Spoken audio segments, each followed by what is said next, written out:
Popular music changed very dramatically in the 60s, and drugs definitely were central to that change. There was a music writer back in the 60s named Al Aronowitz who was friendly with Bob Dylan and many, many other musicians, including the Beatles, and he introduced Bob Dylan to the Beatles at a hotel in Midtown Manhattan. And in the song, I Want to Hold Your Hand, the Beatles are singing, I Can't Hide. Dylan evidently thought they were saying, I get high. So he shows up at their hotel room with marijuana, and they all smoke it. Well, Ringo started laughing.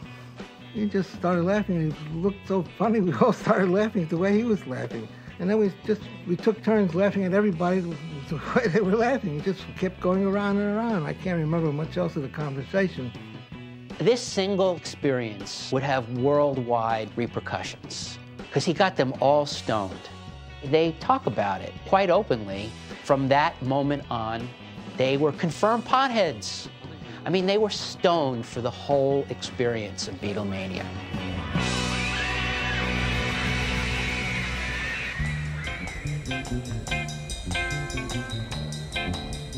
In the mid-60s, a couple of factors become critically important to this story. One is the advanced guard of the baby boom generation is surging onto American campuses, and there are more potential pot smokers than ever before. Kids who aren't interested in civil rights and jazz and folk music and sexual liberation. You have the free speech movement in Berkeley in 1964. In 1965, Johnson begins escalating American involvement in South Vietnam so quickly that to these kids who are going to be eligible for the draft, it begins taking on a sense of daily apocalypse.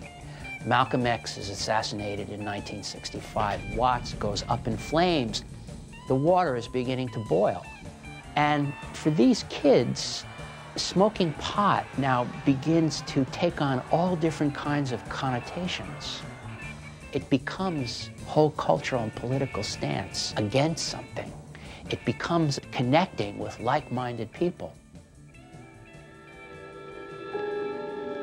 To John, his first pot party looks exciting. Everyone seems to be having fun. Best of all, there are no parents, no other adults, no one to interfere with the fun. John surrenders his dignity and lays his future on the chopping block. Not whether it's good or bad or right or wrong. But if he stopped to think, he would see the stupidity of it all. Now he's too involved to think. He's having kicks.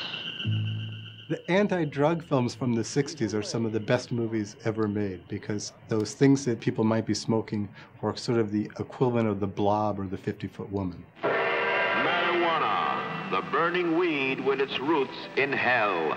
16 years old and a marijuana addict. Yes, I remember. Just a young boy.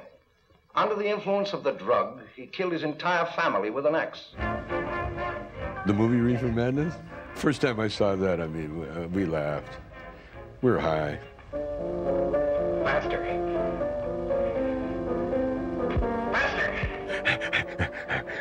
Need some more of that reefer. And you get maniacal, and the girls all of a sudden they're dancing. Oh my God, it's ridiculous. I think what happened is that if you took marijuana and you found out it was nothing like what was depicted in those movies, then you didn't believe any of the stories about things.